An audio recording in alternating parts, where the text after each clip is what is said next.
2부 52장 이사야서를 살펴보기 전에 몇 군데 성경을 먼저 찾아보고 나서 좀 말씀드릴게요. 우리 이사야서 51장 1절을 한번 먼저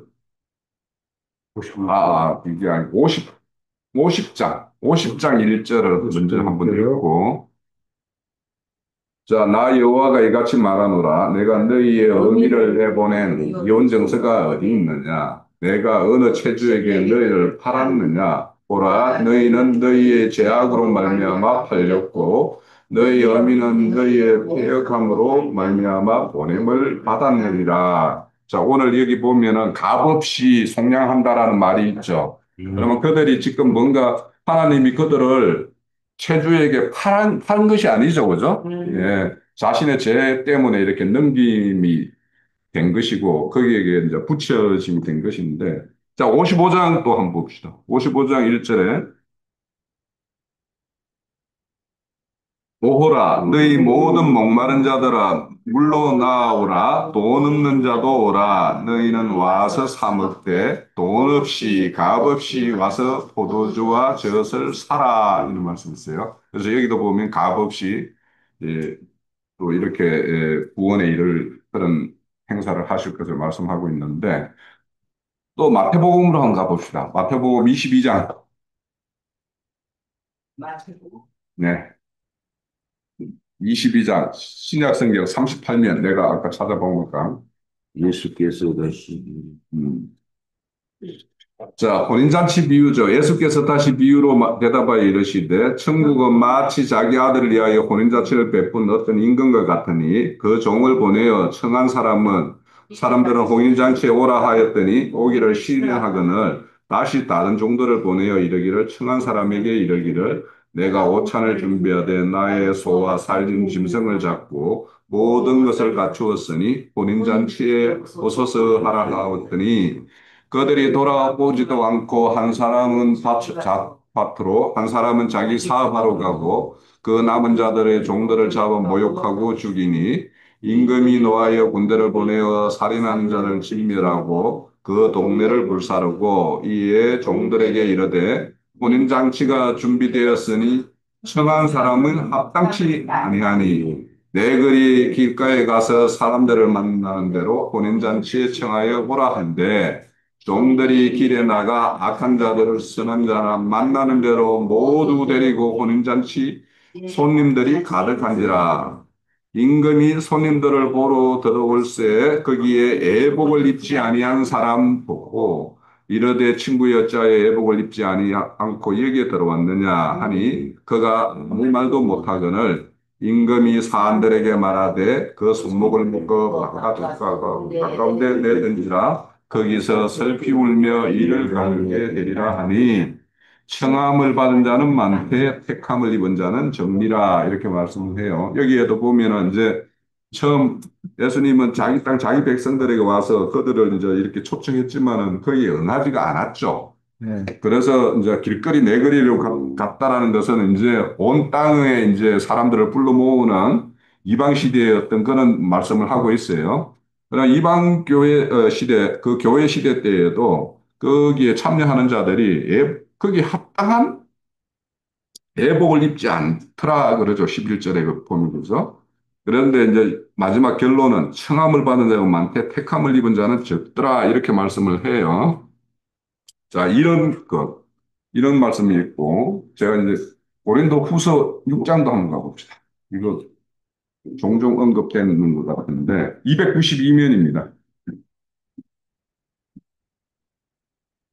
14절부터요. 우리 잘 알고 있죠. 너희가 믿지 않는 자와 멍에를 함께 매지 말며 의와 불법이 어찌 함께하며 빛과 어둠이 어찌 사귀며 그리스도와 베알이 어찌 조화되며 믿는 자와 믿지 않는 자가 어찌 상관하며 하나님의 성전과 우상이 어찌 일치가 되리요. 우리는 살아계신 하나님의 성전이라 이와 같이 하나님께서 이르시되 내가 그들 가운데 거하여 두루 행하여 나는 그들의 하나님이 되고 그들은 나의 백성이 되리라. 그러므로 너희는 그들 중에서 나와 따로 있고 부정한 것을 만지지 말라. 내가 너희를 영접하여 너희에게 아버지가 되고 너희는 내 자녀가 되리라 하는 이런 말씀이 있고 빌립보서 2장에 가그 뒤에 보면 있죠. 신약 성경 118페이지, 318면에 보면, 어, 5절부터 할게요. 너희 안에 이 마음을 풀어라. 곧 그리스도 예수의 마음이니 그는 근본 하나님의 본체이시나 하나님과 동등됨을 취할 것이라 여기지 아니하고 오히려 자기를 비어 종의 형체로 가지사 사람들과 같이 되셨고 사람의 모양으로 나타나사 자기를 낮추시고 죽기까지 복종하셨으니 곧 십자가 죽으심이라. 그러므로 예수 하나님이 그를 지극히 높여 모든 이름 위에 뛰어나 이름을 주사 하늘에 있는 자나 땅에 있는 자나 땅 아래 있는 자들이 모든 무릎을 꿇어 예수 이름 앞에 꿇게 하시고 모든 입으로 예수 그리스도를 주라 시인하여 하나님 아버지께 영광을 돌리게 하셨느니라. 제가 금방 읽었던 내용들이 다 이렇게 함의되어 있는 내용이 이사야서 52장이라는 게 담고 있는 내용이라고 저는 이제 그렇게 보였어요. 우선은 이제 이사야 52장은 유다가 바벨론 포로로 잡혀 있지만 있는 그런 상황에서 우리 그 51장 마지막이 어떻게 종결이 되냐 하면 그들을 오히려 잡혔던 그런 자들을 어, 50자 그 잔을 너희 괴롭게 그 잔이죠. 진노의 잔이죠. 너를 괴롭게 하던 자들의 손에 두리라. 그들을 일찍 너에게 이르기를 엎드리라. 너희를 넘어가서 짓밟고 넘어가리라 하는 그런 자들인데 이제는 그들을 허리를 이렇게 땅에 대고 길게 뻗게 해서 너희들로 그들을 밟고 지나가게 하겠다라고 하는 말씀 이후에 바로 52장에 이제 말씀이 이어지는 거예요. 그러면 이제 그 52장은 이 포로지에 있는 자들에게 이제 너희들 해방할 것이니까 너도 이제 그에 합당한 그 하나님께서 먼저 여기 12절에 한번 먼저 봅시다. 그 52장 12절에 보면 여호와께서 너희 앞에서 행하시며 이스라엘의 하나님이 너희 뒤에서 호위하시니 너희가 한급히 나오지 아니하며 도망하듯이 아니하리라 이렇게 말씀해요. 그러면 하나님은 항상 뭡니까?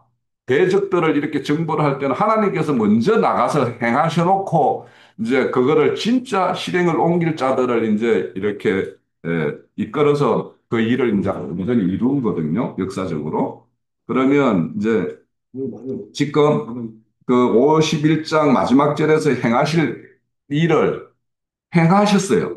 그러면 이제 그 사실에 참여하는 자들은 이제 내가 지금까지 어떤 소망도 없이 포로지에서 나날을 이렇게 보내는 그들이 그런 어떤 일상을 보냈는데 우리를 이렇게 이 포로의 어떤 속박으로부터 해방하실 일을 행하셨구나라는 그 사실을 알리는 어떤 나팔수의 어떤 소리를 들었을 때 그 소리에 따라서 뭔가 행하는 일이 있어야 되는 건데 그것이 뭐냐? 아름다운 옷을 입어라. 이렇게 말씀을 해요. 그러니까 하나님 앞에 이렇게 누군가가 나팔을 불렀어요. 아까 22장에 보면 혼인잔치가 열렸으니까 여기 오세요라고 해서 그 소리를 들었어요. 그러면 그 소리를 듣고 거기에 참여한 자는 그 참여한 그 어떤 잔치에 합당한 옷을 입어야 되는데 옷을 입은 자가 청함을 받았는데 거기에 합당하게 옷을 입고 거기에 참여하는 자가 적더라고 말을 하죠. 그래서 여기 합당한 자들이 입어야 될 것이 있죠. 그럼 이 옷을 입으려면, 아름다운 옷을 입으려면, 먼저 자신이 입고 있는 옷이 더러운 옷이었구나라는 걸 알아야지 그것을 벗죠. 그죠? 그래서 스가랴서 3장에 보면 여호수아 대제사장이 숙궁대기가 돼가지고 더러운 옷을 입고 있는 그 여호수아에게 뭐야 여호와 하나님이 저를 그 옷을 다 벗기고 아름다운 옷을 입게 하고 머리에는 간대를 씌우고 이렇게 하는 말씀이 나와요. 그래서 항상 이런 옷을 이렇게 우리가 옷이라고 하면 성경에서 옷으로 비유하는 게 굉장히 많죠. 그래서 구원의 속옷, 그죠? 의의 겉옷, 이렇게 말을 해요. 그러면 옷을 입으려면 그 구원의 옷을 입기 위해서는 자기가 지금 너저분하게 입고 있었던 옷들을 벗어야 되는 거예요. 그것이 2절에서 말하는 티끌이에요, 티끌. 그러니까 내가 지금까지 뭔가 하나님을 섬긴다라고 이런 거 저런 거 그것을 나의 의로 나의 장식품으로 목걸이로 귀걸이로 막 이렇게 챙겨 놓은 것들 있죠. 내가 옛날 교회에서 어떻게 했는데 뭐 어떻게 했는데 뭐 막 이런 것들 그런 것들을 다 온전히 벗어버려야지 새로운 거룩한 성 예루살렘에 들어가서 참여할 수 있는 거예요. 그 거룩한 성 예루살렘에 지금 혼인잔치가 벌어지고 있는 거예요. 그래서 거기에 참여자들은 반드시 티끌 같은 거, 이런 것들을 벗어버려야 되는 거예요. 그리고는, 목에 자기가 줄을로 매고 있는 거. 만약에 내가 뭔가, 아, 삼일체 교리라든지, 장로교회 무슨 이런 뭐 여러 가지 뭐 어떤 교리라든지, 애정론이라든지, 뭐 이런 것들이 사설이 되어가지고 이렇게 거기에 붙들려 있으면 그것이 아니라고 성경은 기록을 하고 있고 그것을 누군가 계시 있는 말씀을 듣고 그것을 깨우친 자들이라면 그것을 이미 하나님은 그게 아니라고 했으면 그 벗겨놓은 거 아니에요. 그러면 그것을 아까 박영규 말대로 그걸 깨달은 자들은 그냥 깨달으면은 아 이거는 가짜네라고 알게 되면 그거는 그냥 그 순간에 그거는 사라지는 거예요. 종교체계 네. 생활. 그래서 우리가 오늘 이 52장의 말씀은 유다가 그 바벨론 포로로 잡혀 있는 그 상황에서 거기에서 보토로 다시 돌아오는 어떤 사건, 이것은 예수님에 의해서 죄에 또 율법에 막혀 있는 그런 자들이 그걸로부터 다 벗어나서 온전한 하나님의 도성, 그 새 예루살렘으로 초청하는 그 자리에 참여하게 될 일로 우리는 이 성경을 봐야 되는 거예요, 지금. 그것을 말하고 있어요. 그래서 하나님의 백성에 대해서 구원의 어떤 말씀을 선포하는 것이 있는가 하면 그 일을 이루기 위해서 그 고난의 종이라고 이제 우리 다 다음 주 읽게 될 뭐 13절부터 이렇게 나오는 것이 있죠. 이 고난의 종은 우리 53장이 다 예수님이 이 땅에 오셔서 고난받을 이야기들이 이렇게 53장에 기록되어 있죠. 그 이전에 그 이야기는 52장 13절에서부터 계속 이어지는 거예요, 사실은. 그래서 앞에서 그렇게 이런 뭔가 티끌을 떨쳐내고 그들의 어떤 그 값없이 팔려 있는 그 종로로 타는 데에서 이렇게 해방하실 그분이 오실 것인데 그 일을 하실 리가 누구냐 하는 것이 13절에서부터 쭉 이어지는 내용이에요. 그래서 오늘 52장은 우리의 어떤 풀속사의 모든 것이 이렇게 예수에 의해서 될 그런 어떤 서은의 말씀이라고도 볼 수 있고 압축의 말씀이라고도 볼 수가 있을 것 같아요. 그런 차원에서 우리가 말씀을 좀 이렇게 했으면 좋겠고 그런데 이제 여기도 보면 값없이 이렇게 하실 것이다라고 한 것은 아까 너희들이 뭐 이혼 증서를 받아가지고 너가 하나님으로부터 이렇게 내침을 당했냐 아니면 너희가 너희의 어떤 부모들이 뭔가 빚이 있어서 너희들을 이렇게 노예로 판 것이냐 그것이 아니다. 너희들의 죄 때문에 그렇게 된 것이다라고 이렇게 이야기하는데 5절에 어디에 보면은 까닭 없이 잡혀갔다. 5절에 그런 말씀이 있죠. 그렇죠. 까닭 없이 잡혀간 게 아니라 죄 때문에 잡혀갔잖아요. 그죠? 근데 그렇죠. 여기에 까닭이라는 번역된 말을 이렇게 찾아보면 여기도 뭐냐면 대가, 값을 치르고 너희들이 간 거는 누군가가 너희를 그렇게 보내면서 너희들 값을 받은 자가 없다라는 거예요. 그 없이 너희들을 지금 보내줬으니까 너희들도 값 없이 이렇게 다시 이렇게 회복하실 것을 이렇게 말씀하시는 구절이에요. 자, 그런 내용이라는 것을 우선 알고 그래서 이제 우리의 어떤 그 역사적으로 바벨론 포로에서 해방되는 것은 예수 그리스도의 어떤 대속으로 인해서 우리가 죄로부터 이렇게 속함을 받고 그의 어떤 부활하신 살려주는 영이 되셔서 우리에게 이렇게 찾아왔을 때 우리가 그를 영접함으로 우리가 거룩한 새 생명으로 이렇게 회복되어서 새로운 왕국의 어떤 출현 이런 것들을 담고 있는 것이 52장의 내용이다라고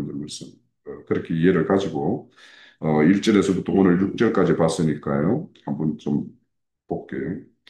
그래서 여기에 보면 이제 거룩한 성 예루살렘이라는 것은 이제 하늘의 어떤 도성. 그래서 어 그거는 구체적으로는 우리 역사적 우리 교회사로 보면 아까 고린도전서 6장 후서 6장 17절에 보면 너희들은 거기에서 따로 있으라고 그러죠. 그러면 거기에서 하나님도 섬기고 우상도 섬기고 뭐 그렇게 하는 자들의 어떤 무리가 있는 거죠. 그죠? 지금 그 무리에서 너희들 나오라고 그러는데, 그러면 그 무리가 어딘가를 이제 우리가 알아야 되죠. 그것이 결국에는 우리가 예전에 속해서 뭐 하나님께 예배한다고 했지만 실상은 땅의 것들을 구하고 땅의 것들을 이렇게 우리에게 충족시키고 만족을 줄 어떤 그런 하나님을 경배하고 그렇게 했던 거잖아요. 우리가 과거에. 그래서 거기로부터 우리가 나와서 따로 있는 그런 자가 되었고 그것이 이제 그렇게 한 자들은 하나님이 나는 그들의 아버지가 되고 그들은 나의 아들이 되겠다라고 이렇게 말씀을 했어요. 그래서 우리 이 말씀을 이제 우리 일부 아까 우리 박영재님이 전개했던 내용과 연결시키면 그렇게 혼잡하게 뭔가 섞여 있는 자들 중에서는 아들이 없는 거예요. 거기서 아들이라는 거는 결국에는 그런 것을 깨닫고 이겨서 거기로부터 나온 자들을 이제 아들이라고 하는데 그 아들은 결국에는 그런 것들을 이긴 자들이죠. 그래서 이긴 생명을 가지고 있는 자들을 아들들이고 이들을 하나님은 파송시켜서 우리 오늘 52장 7절에 보면 좋은 소식, 평화를 공포하고 구원을 공포하고 할 자들로 세우는 거예요. 그것이 하나님이 진정 세우는 하나님의 아들들인 거죠. 그들을 이제 이렇게 말씀을 하고 있는 거죠. 자, 그래서 이 아까 22장에 보면 이제 종들을 보내서 막 이렇게 초청하는 어떤 그런 거, 그것이 결국에는 초청하는 잔치가 참 열려 있으니까 거기에 초청하는 것이 결국은 좋은 소식을 전하는 것이고 그런 일을 이렇게 행하게 하기 위해서는 이제 1절에 보면 내 아름다운 옷을 입어야 된다는 거예요. 우리가 구원의 옷을 입어야 되고 의의 옷을 입어야지 이 일을 할 수 있다라는 거죠. 그리고는 이제 그 어떤 새롭게 잔치상 이렇게 혼인잔치가 열리는 그 새 예루살렘 성에는 할례 받지 않은 자나 부정한 자들은 참여 못한다라고 하는 말씀이죠. 이거는 이제 두 가지 차원에서 볼 수 있어요. 그 잔치에 참여하기 위해서는 할례가 이루어져야 되고 여기서 할례라는 것은 마음의 할례, 영적인 할례. 그것이 이제 오늘날 우리에게 보면은 이제 이 할례가 세례라는 말로 이제 전환이 돼요. 그래서 온전한 세례가 이루어져서 옛 생명이 죽고 장사되고 부활하여 새 생명을 이렇게 가진 자들, 그런 자들만 이렇게 참여하는 자들이 되고, 부정한 자는 아까 뭐였어요? 이것도 섬기고 저것도 섬기는 거, 그 부정한 거잖아요. 그래서 그런 것들, 그 악한 것들을 만지지 말라고 고린도 후서 6장에도 그렇게 되어 있잖아요. 그 만지지 않는 거는 거기에서 나오는 수밖에 없어요. 거기 있으면 그걸 만질 수밖에 없는 거죠. 그래서 따로 이렇게 되어서 이렇게 그런 자들만이 사실은 이제 부정한 걸로부터 이제 식김이 된 그런 것으로 되는 것이고 그래서 우리가 성경에서 옷이라는 것은 우리 뭐 창세기에 보면 아담과 하와가 이렇게 무화과나무 잎으로 이렇게 옷을 입었다가 하나님이 짐승 가죽 옷으로 새롭게 입히는 거 이런 것을 우리가 이제 원시복음이라고 이렇게 하듯이 그래서 이 옷을 입는데 우리가 그 말씀에 보면 너희들은 좁고 협착한 길로 가라고 그랬죠. 좁고 협착한 길로 가는 사람이 막 뭔가 장신구가 주룩주룩 달린 옷 그런 거 입고 좁고 협착한 길로 갈 수 없을 거 아닙니까? 그죠? 그렇죠. 거기에는 단촐한 옷, 그죠? 단촐한 행군을 딱 지우고 그래서 하나님이 뭔가 하나님의 그 어떤 전도자, 제자들을 파송할 때 보면은 행랑 하나 딱 내고, 지팡이나 하나 딱 들려서 딱 그렇게 보내는 거지.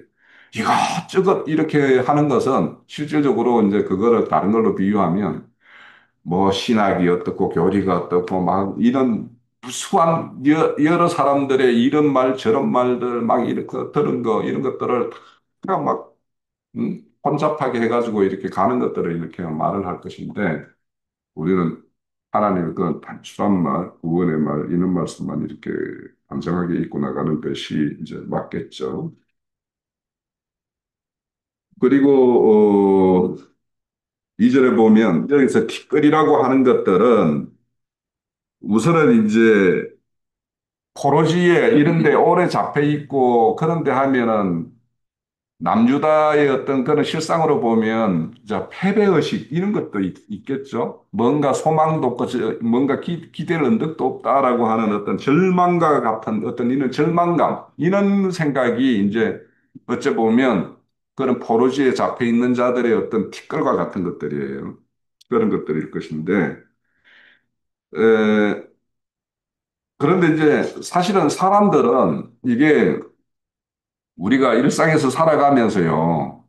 어떤 뭔가에 계속 져고 패배하는 것이 반복되면 그 사람은 뭔가 이렇게 맞서는 일에 늘 주눅이 들어가지고 자기가 가지고 있는 어떤 그런 그 기량이나 재능을 발휘를 못해요. 제가 좋아하는 운동, 그 배드민턴 운동 이런 거 시합 나가보면 사람의 딱 기질이 다 보여요. 그런 시합에 나가면 자기 실력보다 훨씬 더 실력 이상으로 뭔가를 막 이렇게 드러내는 사람이 있는가 하면 저 사람은 막 뭔가 실력은 있는데 거기 가면 주눅이 들어가지 못하는 그런 게 있어요. 그래서 우리가 이렇게 신앙 과정에서도 그런 것이 있어요. 우리가 어떠한 일을 하다 보면 이게 되겠어, 저기 되겠어. 그래서 주저주저하고 하는 것들, 이런 것들도 있고. 또 내 체면, 체면이 있지, 뭐 이런 것들도 있을 수 있고. 이런 것들이 다 여기서 말하는 티끌과 같은 것들이에요. 그래서 그런 것들을 다 떨쳐버리고, 이제는 더 전능하신 하나님이 내 앞에서 모든 거를 예비하고 열어놨다. 뭐 이런 거. 제가 지난주 그 동영상 찍고도 내가 이렇게 카톡에 하는 그 카톡에 올리면 거기에 참여하는 사람들이 각각의 사람들의 어떤 반응이 조금씩 그림이 그려지는 거예요. 올린다면. 그러니까 이게, 아씨, 올릴까 봐. 좀 주저하다가, 그냥 올리고, 그냥, 몰라 하고 그냥 올리고 말았는데, 그러니까 이런 게 있어요. 그래서 이런 것들이 어쩌보면 우리가 하나님의 일을 위해서 행하는 것에 뭔가 이렇게 장애가 되고 장벽이 되는 것들은 다 여기 티끌과 같은 것들이에요. 그래서 까마게 그냥 질러버리는 어떤 그런 것들도 때로는 필요해요. 그래서 여기에 보면 포로지에서 잡혀 있어 종로로에서 거의 신음하는 자들이 그 어떤 기쁜 소식을 듣고, 그게 정말이야 해가지고 정말 뭐 이렇게 해가지고 딱 용기 백배 해가지고 딱 떨쳐 일어나는 사람이 있는가 하면 정말 그런 일이 있겠어 하는 사람이 있을 거라고요. 자, 그런 것들을 좀 생각하시면 될 것 같고. 그래서 우리가 이 티끌과 같은 것에 이렇게 잡혀 있는 모양이 우리가 그 가끔 이제 이렇게 말씀 전거 끝나고 나서 이렇게 나눌 때 보면 로마서 7장의 바울 사도가 두 법, 죄의 법과 하나님의 법 사이에서 이렇게 끼어가지고 사이에 끼어서 공고한 자다라고 이렇게 하고 있죠. 그것들이 사실은 그 자신을 잡고 있는 그 공고하게 만드는 것들이 다 티끌이에요, 사실은. 그래서 그런 것들을 온전히 떨쳐버려야지 생명의 성령의 법으로 이렇게 딱 넘어가가지고, 나는 모든 걸로부터 이제 어떤 걸로부터도 난 정죄함을 받지 않는 그런 어떤, 대속을 이루었구나. 이렇게 해서 참 자유를 얻게 되죠. 그래서 우리 요한복음에 보면은 아들이 자유케 하면 참 자유케 되리라고 이렇게 말씀을 해요. 그러면 그 아들, 우리를 자유케 하는 그 아들하고 그래서 우리가 자, 출애굽을 하는 거하고 가나안 땅 들어가는 거하고를 참 구분을 해야 돼요.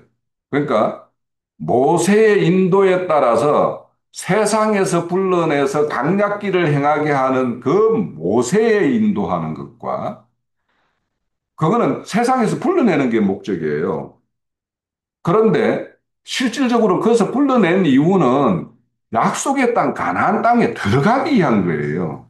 그러면 그 강약길에서 가나안 땅으로 들어가게 하는 것은 여호수아가 한단 말이에요.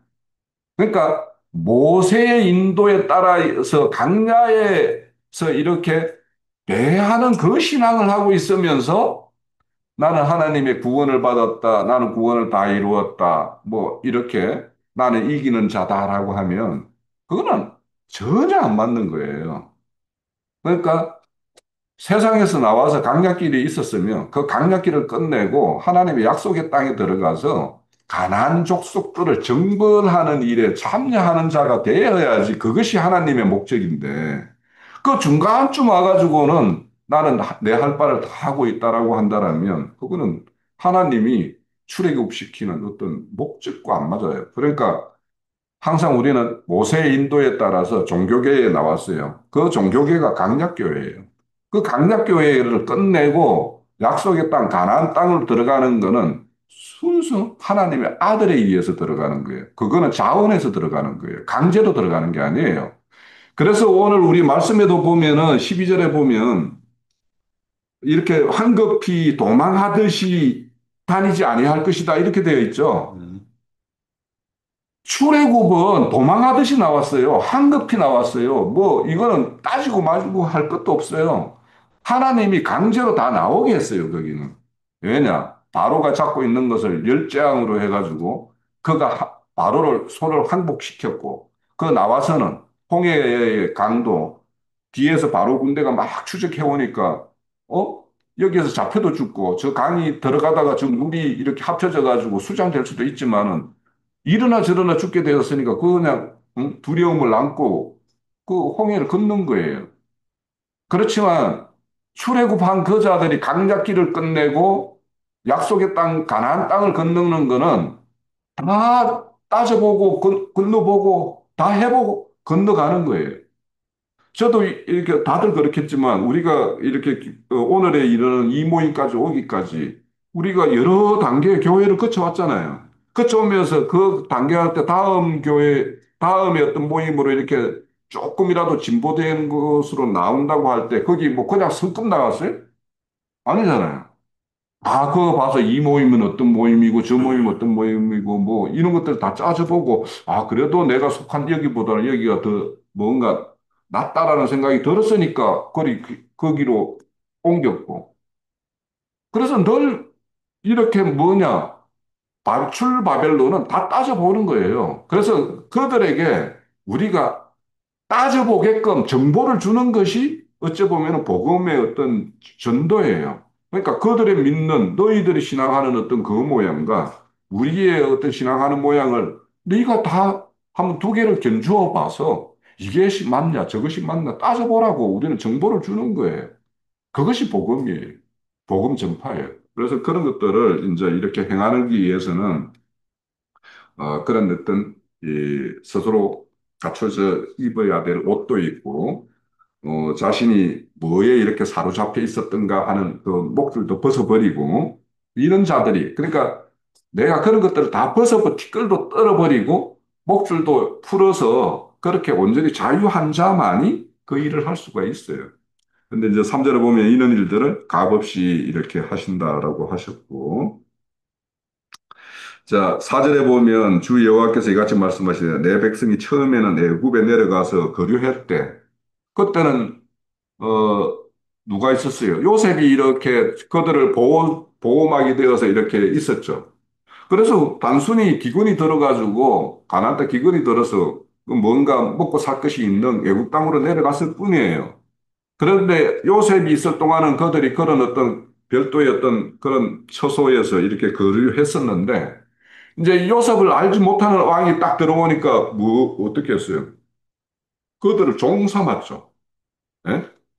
그래서 종 삼았어요. 그러니까 여기에서 말하는 이 애굽에 내려가서 거류하였는데 그 후에는 아수르나 이런 애들이 까닭 없이 했다라는 것은 단순히 거기에 귀가하러 갔었는데 너희들은 종으로 삼아버렸다라는 거예요. 대가도 지불하지 않고. 어. 그러니까 까닭 없다라는 것은 하나님이 그들에게 붙였을 때는 그냥 그 합당한 어떤 한계가 있는 거죠. 그 한계를 넘어서는 것이 뭐냐면 까닭 없게 한 그런 것들이에요. 그래서 바벨론의 포로로 이렇게 잡혀간 것도 포로로 잡혀갔으면은 거기에서 하나님은 자신들이 어, 하나님의 전이라고 하는 예루살렘 그 성전에서 행했던 것이 바벨론이 섬기고 있는 그 신과 똑같은 신을 내가 섬기고 있었구나 하는 것을 보고 이거는 하나님을 섬기는 예법이 아니었구나라는 깨닫고 돌아오게 하는 것이 목적인데 바벨론은 그들을 이제 포로로 잡아서 영구히 자기의 종 삼으려고 하는 것들이 그것이 이제 오늘날 교회에 보면 아까 뭐 우리 첫 시간에 봤던 하나님의 아들들이 사람의 딸들을 보고 이렇게 자기 아내로 삼고 이렇게 했다라는 것이 오늘날 교회에서 이렇게 행하는 것이 진정 하나님께 중매하는 중매 사역을 하는 것이 아니라 자기의 응?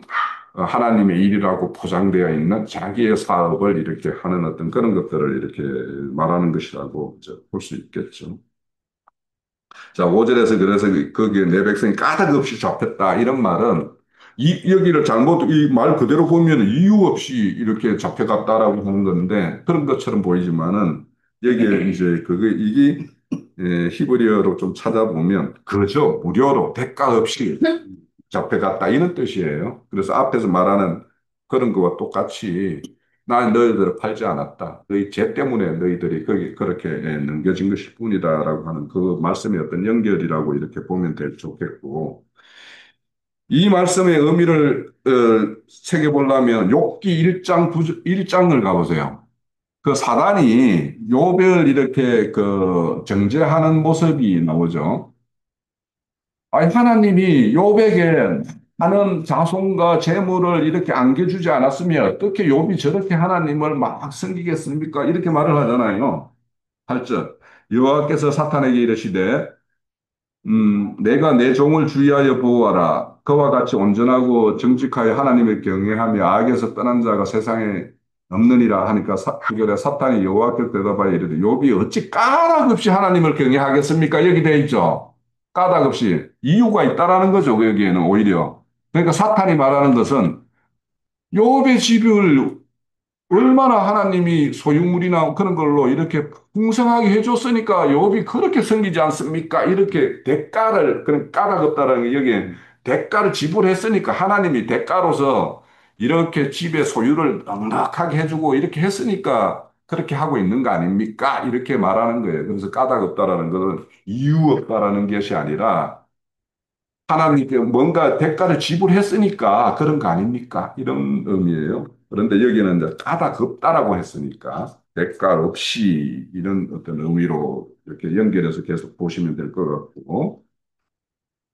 그런데 거기에 다스리는 자들에게 부르짖으면 내 이름을 항상 이렇게 종일토록 모욕을 받는다. 이렇게 말씀을 하는 것은 이제 두 가지 측면인 거예요.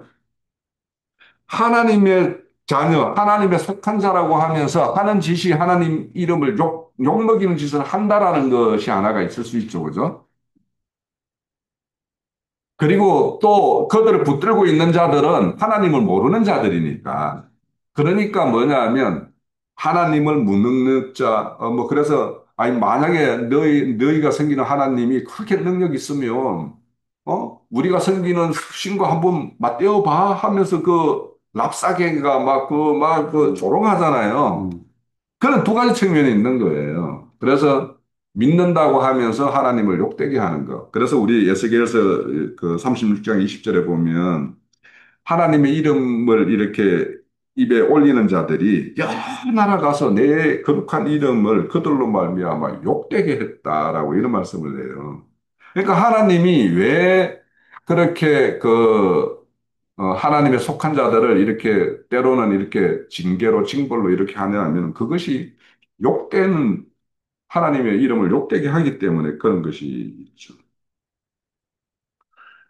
로마서에도 똑같은 이 말을 인용해 가지고 너희 때문에 이방인 중에서 모독을 받는다 이런 말씀이 있어요. 자, 그런데 이제 6절에 보면 이제 반전이 일어나요. 그러므로 내 백성이 내 이름을 알리라. 그러므로 그날에는 그들이 이 말을 하는 자가 나인 줄 알게 되는 날이 올 것이다라고 말을 하는 건데 이 말은 예수님의 제자들과 함께 3년 반을 이렇게 함께 했지만 예수님이 이런 말을 다 뜻을 알아듣지 못했죠. 그런데 예수님이 다시 사신 그 영이 되셔서 그들을 찾아왔을 때는 그 이런 말들을 다 기억하고 그렇게 되죠. 그렇죠. 그런 것이 이제 있어요. 그래서 내 백성이 내 이름을 안다라는 그 이름을 안다라는 것은 그분의 어떤 온전한 인격과 성품과 그분의 어떤 그 행하시는 어떤 사역이나 모든 것을 이렇게 안다라는 뜻이거든요. 이름을 안다라는 것은. 그러면 이것을 안다라는 것은 자, 우리가 하나님의 이름을 옛날에 뭐냐면 종교계에 있을 때도 우리는 예수님의 이름을 안다라고 스스로 자책했던 사람들이었죠. 그런데 지금 돌이켜서 그때 보면 내가 예수나 이 복음이나 우리의 어떤 구원의 내용이나 이런 거에 대해서 내가 알고 있었네 하기에는 좀 많이 부족하죠. 그런데 그곳을 떠나서 진리의 영과 계시의 영이 이렇게 모든 어둠을 비추는 곳에 와서 빛 가운데 이렇게 행하다 보니까 아, 옛날에 내가 행했던 것이 그게 어둠이었구나. 거기는 우상과 하나님과 베레아를 같이 섬기는 그런 처소였구나라는 것을 우리는 그때서 알잖아요. 그래서 우리가 그 51장에 보면 너희들이 파낸 곳을 봐라. 너희가 떠나온 그 구덩이를 봐라. 우리가 그 나와서 이제는 더 밝은 말씀의 어떤 빛을 이렇게 조명하고 이렇게 하다 보니까 아, 우리가 떠나왔던 그곳이 참 어둠의 어떤 구덩이였구나. 거기에 빠져서 우리는 빛 가운데로 행한 그런 걸로 우리가 착각을 했구나 하는 것을 알게 되는 날이 온다라는 거예요. 그러니까 이 6절의 말씀은 이제 7절 이하에 있을 그런 어떤 말씀들을 영접한 자.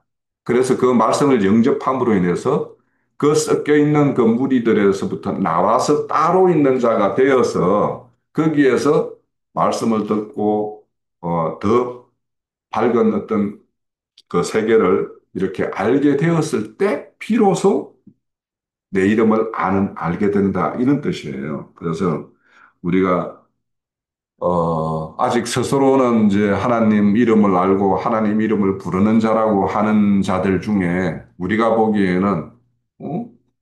저기가 칠흑 같은 어둠에 있으면서 자신들은 빛 가운데로 행한다고 자처하는구나라고 우리는 이제 아는 부분이 있죠. 그래서 그런 부분에 대해서 우리가, 이런, 음, 바벨론 포로에 잡혀 있는 자들이 다시 돌아오는 것과 우리가 세상에 잡혔다가 또 거기서 한번 나온 것이 종교계였고 종교계에 잡혀 있다가 이런 어떤 하늘의 어떤 도성, 하늘의 새 예루살렘 성을 이루는 이런 어떤 장자들의 교회라고 하는 그 이 무리 속에 이렇게 들어와 보니까 우리가 떠난 그것들이 아, 하나님을 불렀지만 하나님을 알지 못하는 것이요.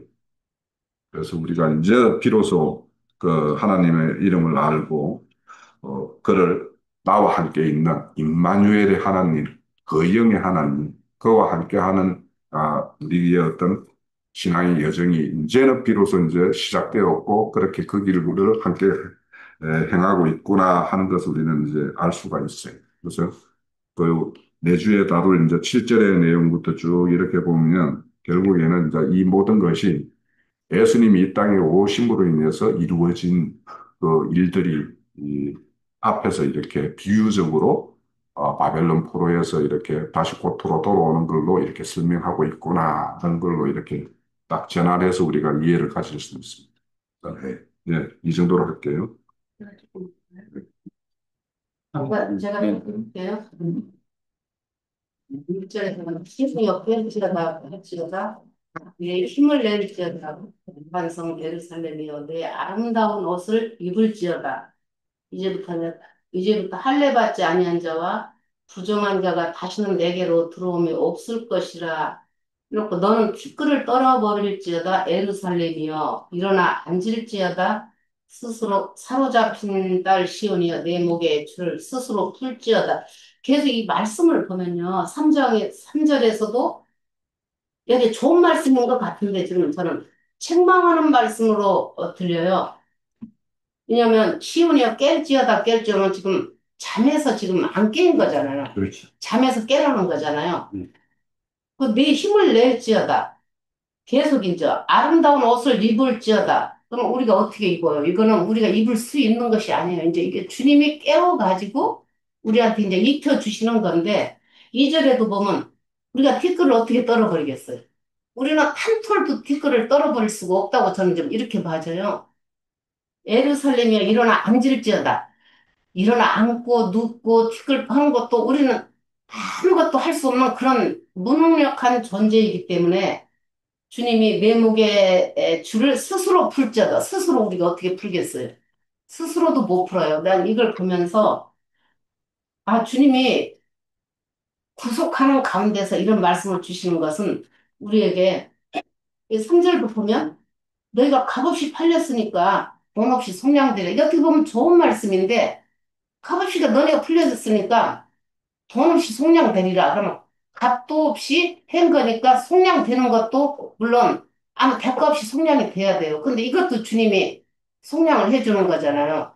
주님께서 우리에게 속량을 해 주셔야 되는 걸 이제 보면서 6절에서 이제 그 해답이 나오는 것을 봤어요. 그 5절에도 보면 내 백성이 까닭없이 잡혀갔으나 내가 여기서 어떻게 하랴. 이게 지금 다 반문하시는 이게 말씀으로 저는 좀 읽었거든요. 그 이제 6절에서 보면은 그러므로 내 백성은 내 이름을 알리라. 그러므로 그날에는 그들이 이 말을 하는 자가 나인 줄을 알리라. 내가 여기 있느니라. 이제 6절에서 이렇게 하셨는데 주님이 우리를 어, 깨워서 말씀을 넣어주면은 이제 소생이 되는 거잖아요. 그러면 소생이 된 자에게는 이제 주님의 말씀으로 우리를 이제 만들어가는 옷도 입히고 티끌들, 그 티끌들은 그 우리의 그 더러운 부분들을 다 떨어내는 거고, 그 여기서 보면 할례 받지 아니한 자와 부정한 자, 할례 받지 않는 자는 이거 끊어내고 잘라내야 돼요.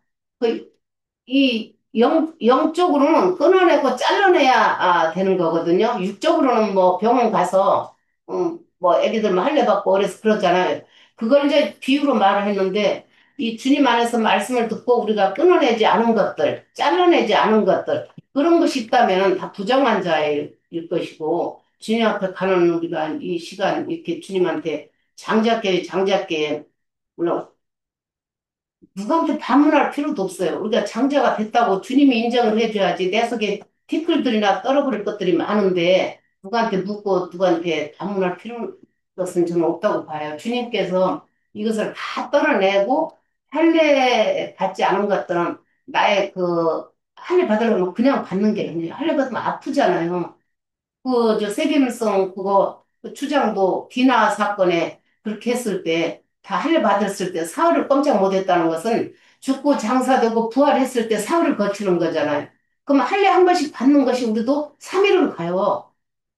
육신의 이 살갗을 잘라내는 것도 며칠을 가는데, 우리 영적인 사람은 더 하죠.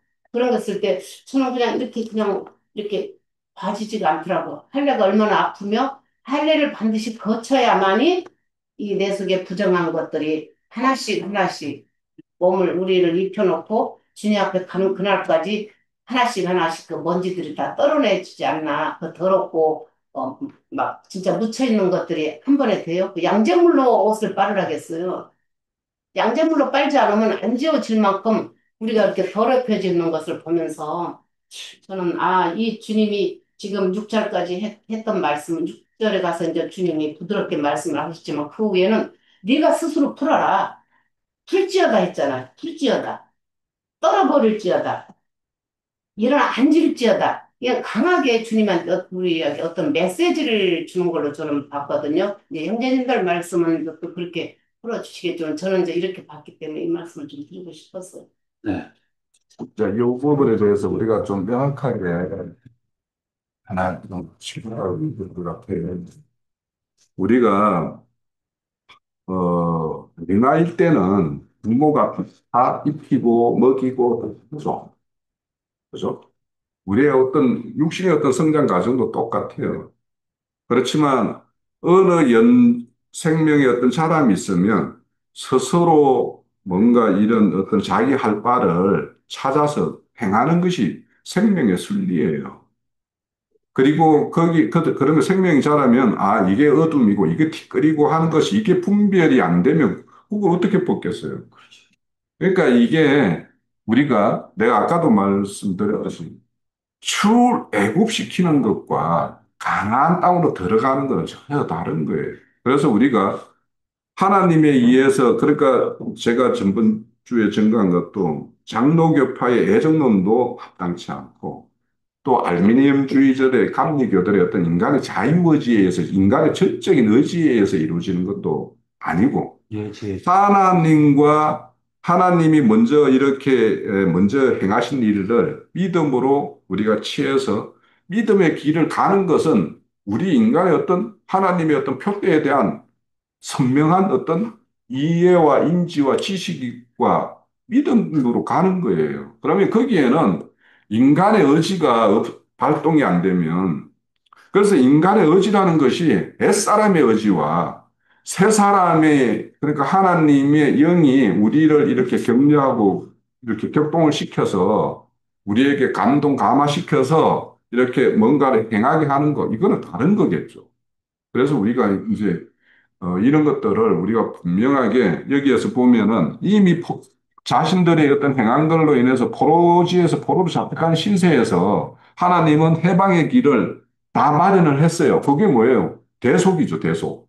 그리고 대속을 했고 그것을 다 누군가에게 아, 이렇게 해서 나팔수에서 이렇게 너희 길을 쳐서 이제 들려지게 했어요. 그러면 이것을 나의 어떤 옛사람으로서 행한 것이 얼마나 이렇게 제약된 것이기 때문에 하나님의 아들이 와서 피를 흘려서 값을 치를 만큼 이 제약된 것이었는데, 네.